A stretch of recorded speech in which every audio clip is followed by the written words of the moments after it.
ሰላም እንደምን አላችሁ ተመልካቾቻችን። በዚህ ሰሞን ያገኘናቸው መረጃዎች ወደ እናንተ እናደርሳለን። ለዚህ ዩቲዩብ ቻናል አዲስ ሆናችሁ ሰብስክራይብ በማድረግ ቤተሰብ ሆኑ። ያላችሁን ሀሳብ አስተያየት በሀሳብ መስጫ ሳጥን ላይ ጻፉልን። ሃፒ በርዝዴይ አዶናይ፣ እንኳን ተወለድክ። ቀሪ ዘመንህ የተባረከ ይሆንልህ። አንተ ክብርን፣ ፍቅር፣ እንክብካቤ ብዙ ነገር ሰጥተኸኛል ህይወት ላይ እና በጣም አመሰግናለሁ። ቴንክ ዩ ሶ ማች። ዛሬ ቀንህ ነው። ከዚህ በላይ ከፍ የምትልበት ቀን ይሁንልህ፣ ጊዜ ይሁንልህ እና ሃፒ በርዝዴይ፣ እንኳን ተወለድክ።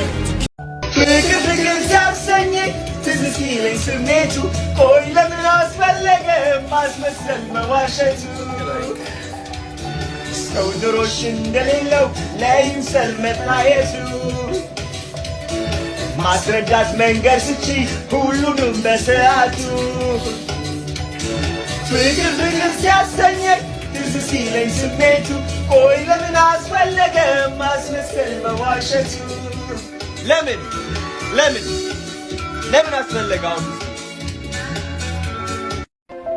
ውድ ቤተሰቦቼ እንደሚታወቀው ከባድ ሳምንታትን አሳልፌያለሁ።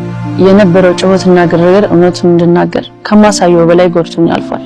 እናም ጋይስ በጸጥታና በርቀት ዝም ብዬ የቆየሁበት ምክንያት በዛ ሰዓት ስሜታዊ ሆኜና ነገሮችን ተረጋግጬ በማሰብ እናም በህጋዊ ሁኔታ ነገሮችን ማስኬድ ስለፈለኩኝ ነው። እናም በፍቅርና በትህትና ከኔ ጋር አብራችሁ የቆያችሁ ሳዝን አዝናችሁ ከአጠገቤ ከጎን ለነበራችሁ በጣም አድርጌ አመሰግናለሁ።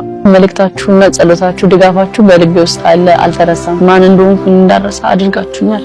በመቀጠል ለወደደኝና ላከበረኝ በብዙ መንገድ ደስተኛ ላደረገኝ አዶናይና ለእሱ ደጋፊዎች ይቅርታ ማለት እፈልጋለሁ። በእኔ ቦታና ዙሪያ የነበረው ጫጫታ፣ እናንተ ላይ የተፈጠረው ግርግርና ችግሮች፣ ሁኔታዎች በተፈጠሩ ሰዓት የነበርኩበት ጸጥታዬ ወይም ስሜታዊ እርቀቴ ማንንም ካሳዘነ ከልብ ይቅርታ ማለት እፈልጋለሁ። ይህ የልቤ ፍላጎት አልነበረም። እየተማርኩና እየበሰልኩኝ ሰላምን እየመረጥኩኝ እገኛለሁ። እናም ቤተሰብ በፍቅር በኃላፊነትና በሰላም ወደፊት ለመጓዝ ስራ ላይ ነው። ከኔ ጋር ለነበራችሁ አብራችሁኝ ከኔ ጋር ላዘናችሁ በጣም አመሰግናለሁ። እወዳችኋለሁ። ከዚህ በኋላም በትላልቅ ስራዎች እንደምታዩኝ በጣም እርግጠኛ ነኝ። እወዳችኋለሁ። ያው ቀኑ ቢዘገይም ትንሽ ከራሴ ጋር አልነበርኩም። ሰላም እንደምን አላችሁ። እንደሚታወቀው 26 አመቱ ሞላው ማለት ነው። እንግዲህ አዶናይ ከዚህ በፊት 25 አመት ነው ብሎ በተለያዩ ፖድካስቶች ላይ ወጥቶ ሲናገር አይተን ነበርና አሁን ደግሞ 26ኛ አመቱ ሞልቶታል። ከዚህ ጋርም ተያይዞ እንግዲህ ጃኒ እንኳን አደረሰክ እንኳን ተወለድክ ብላ መልካም ምኞቷን ገልጻለታለች ማለት ነው። ለመጀመሪያ ጊዜ ይህንን ቪዲዮ ሰራችሁ። ከዚህ በፊት ስለ አዶናይ ምንም የሰራችሁ ነገር አልነበረም ማለት ነው። ይሁን ጊዜ ላይ ግርግር ተፈጥሮ ነበረ። አዶናይና ጃኒ ተለያይተዋል የሚባል በጣም ወሬ ተሰራጭቶ ነበር። እኔ ራሱ ቪዲዮ ሰርቻለሁ። ምክንያቱም እሱም ደግሞ ካስታውሳችሁ ያለቀሰ ቪዲዮ ሰርቶ ነበር። ላይቭ ላይ ገብቶ እሷ ባደረገችው ክህደት፣ እሷ ባደረገችው ነገር እጅግ በጣም ተናዶ ስለነበረ በዛን ጊዜ በዛች ቪዲዮ ተነስቶ ተለያይተዋል። ሁለተኛ አንድ ላይ አይሆንም።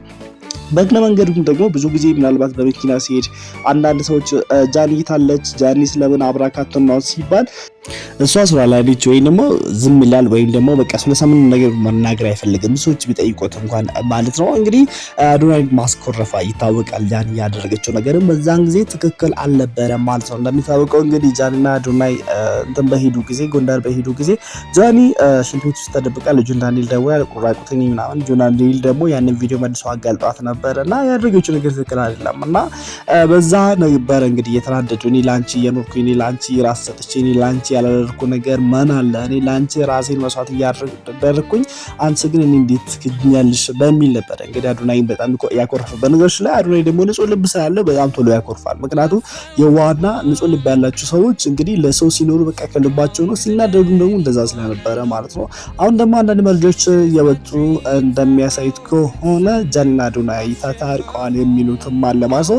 በዚህ ጉዳይ አዶናይ የሰጠው ምላሽ የለም። ነገር ግን ደግሞ ከአንድ ወር ምናምን ቆይታ በኋላ ነው ተመልሳ የመጣችው ጃኒና በዚህ ጉዳይ መግለጫ መስጠት ፈልግ ነበር አስባለሁ። ነገር ግን ደግሞ የነበርኩበት ሲቹዌሽን ወይም ደግሞ ሁኔታ ጥሩ ስላልነበረ ለዛ ነው እስካሁን ለመቆየት የሞከርኩትና አድናቂዎች የምትወዱኝ እኔን በመጥፎ ቦታ ያያችሁ በሙሉ ቅርታ ጠይቃቸዋለሁ። አሁን ግን በትልቅ ስራ እመጣለሁና በትልቅ መድረኮች ላይ በትልቅ ቦታዎች በትልቅ ስራዎች እኔን ታገኙኛላችሁ።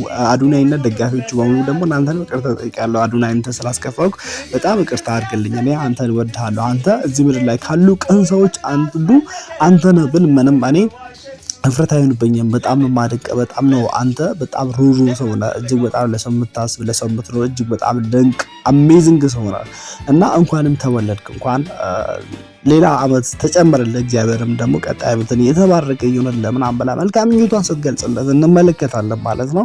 እንግዲህ ጃኒ አሁን በዚህ ጉዳይ ማብራሪያ በጣም ሰጥታለች ማለት ነው። እንግዲህ እዚህ እስካሁን የቆየሁበት ዋናው ምክንያቴ ያው የነበርኩበት ነገር ጥሩ ስላልነበረና ወሬው ደግሞ እስኪቀዘቅዝ ለመጠበቅ ነውና ብዙ ነገሮች ሲናፈሱ ስለነበረ እኔ በዛው ወጥቼ ምላሽ ብሰጥ ኢሞሽናል ሆኜ ወይም ደግሞ ምንድነው የሚባል ስሜታዊ ሆኜ መስጠት ስላልፈለኩኝ ለምን ተረጋግቼ አልሰጥም በሚል ነበር እስካሁን የቆየሁት። ወዳጆቼ ውድ ቤተሰቦች ብላ ለኛ እንግዲህ ልባችን በሚያሳሳ መልክ ነው መታ የተናገረችው ማለት ነው። እንግዲህ ጃኒ መልካም ምኞቷን እዛ ላይ ትግለጽ እንጂ ከዛ በኋላ ደግሞ አዶናይ የሰጠው ነገር የለም። አንዳንድ መረጃዎች እየወጡ ከሆነ ማለትም እንደሚያሳዩ ከሆነ አዶናይና ጃኒ ባይናገሩ ማለትም በሚዲያ እንደድሮ ወጥቶ ባይናገርም ስቲል አብረው ናቸው ይላሉ። አንዳንድ ሰዎች ደግሞ እንዴት አብረው ናሉ እሱ ላይ ክህደት ፈጽማ ከጀርባ ሌላ ነገር እየሰራች አሁንም እንዴት ሊያምናት ይችላል? ወደፊትም ደግሞ እንዴት ግንኙነታቸው ሊዘልቅ ይችላል? እንዴት ወደፊት አብረው ሊሄዱ ይችላሉ? በዚህ ሁኔታ አሁንም መልሳ ልቡን ብትጎዳ ስለሱ ትምህርት አይሆንም ወይ ብለው ሀሳባችን የሚያነሱ አንዳንድ ሰዎችም ይገኛሉ። እኔ ምናልባት ከነዛ ሰዎች መካከል አንዱ ነኝ ማለት ነው። ምክንያቱም አሁን ምን ይታወቃል እንዴት ሊያምናት ይችላል? ከዚህ በፊት እንደዛ ያደረገችው ሴት በነገራችን ላይ ደግሞ ኤክስ ያላት ሴትን ማመን ማለት እጅግ በጣም ከባድ ነገር ነው። አንዳንድ ጊዜ ቆርጦ ሰውን የሚወዱ አሉ። ምናልባት ከኤክሱ እርግጠኛ ሆና አንድ ሴት በተለይ እኔ ወንድን የምመክራቸው ማለት በዚህ አጋጣሚ እኔ ወንድሞቼ አይንን የምትመለከቱ ወንዶች እኔ የምመክራችሁ ነገር ምንድነው? አንድ ሴት ከአንድ ወንድ ተለይታ ወዲያው አንተ ሪሌሽን ውስጥ ከሷ ጋር ከገባ በቃ አንተ ተበልተሃል ማለት ነው። ወዲያው ማለት እሷ የዛን ንዴት ማስታገሻ ታደርጋለች። ወይ ደግሞ አንዳንድ ጊዜ ከቦይፍሬንድ ጋር በጣም እየተፋቀሩ አብሮ ለረጅም ጊዜ ከቆዩ በኋላ ድንገት በሆነች ምክንያት ተጣልቶ ከዛ ድንገት በዛች አቀዝበት አንተ ትገባና መሀል ላይ በቃ ያፈቀረች ማን ይመስላል። ምክንያቱም እሷ ያንን እሱን ሰውዬ ለመርሳት ምናምን አንተ ትጠቀምሃለች። ከዛ የሆነ ጊዜ ላይ ስትረጋገጥ ከዛ እንዴት ስትወጣ ደግሞ ተመልሳ እሱን ማሰብ ትጀምራለች። ቢኮዝ እሱ የመጀመሪያው ስለሆነ ከእሱ ጋር ብዙ ነገር ስላደረገች ማለት ነው። እና ጃኒም ደግሞ ስለ ጆርዳን የምታስብበት ጆርዳንን አላማውን አሳይቷል በደንብ ለዛ ነውና አዶናይ እንደዚህ ስንት ነገር ጥሩ ነገር ያርግላት እንኳን የምታስበው እንደዛ ነው። ብዙ ሴቶች በቃ ሀሳባቸው እንደዛ ነውና እና ከባድ ነገር ነው። እንደዚህ ሁሉም ሴቶች እንደዛ ናቸው ሳይሆን ብዙ ሴቶች ግን እንደዛ ናቸው። አንዳንዶች ደግሞ ቆርጠው ለተላላቸው የሚኖሩ ሴቶች ሊኖሩ ይችላሉ። እና ምንድነው ብላችሁ አውጣው ቪዲዮ ምን ይቀርጻሉ ድምጼን ከእንቅልፍ ተነስቼ ነው እና የምላችሁ ነገር እኔ ወንድሞቼ በተለይ ኤክስ ያላት ሴት አትመኗት።